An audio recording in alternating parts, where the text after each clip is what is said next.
ওরে ভাই, এটা কি শুনলাম?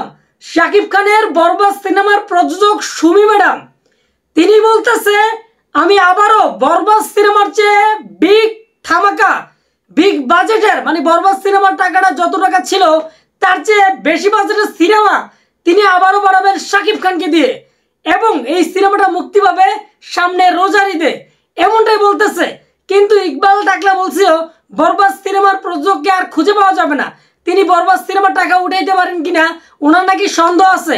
তিনি তার জন্য বলছিলেন আমি দোয়া করি এই সিনেমার টাকা যেন উঠাইতে পারে। ইকবাল টাকলা, এখন আপনি বলেন বরবাদ সিনেমার প্রযোজক যদি সিনেমা আবারও বানান শাকিব খানকে দিয়ে বরবাদ সিনেমার চেয়ে আরো বাজেট বাড়িয়ে, তাহলে কি আপনি বুঝতে পারবেন না যে বরবাদ সিনেমার প্রযোজক সুমি ম্যাডাম বরবাদ সিনেমা বানিয়ে লাভবান হয়েছে? বরবাদ সিনেমাটা যে হারে দর্শক দেখতেছে, এই সিনেমা যদি টাকা উঠাইতে না পারে তাহলে বাংলাদেশের কোন সিনেমা তার টাকা উঠাইতে পারবে না যেই সিনেমাটার বাজেটটা ছিল। কিন্তু বরবাদ সিনেমাটা কিন্তু ভালো একটি ব্যবসা করতেছে, এটা প্রমাণ করে দিল বরবাদ সিনেমার প্রযোজক সুমি ম্যাডাম এই কথাটা বলে শাকিব খানকে দিয়ে তিনি আবারও সিনেমা বানাবেন।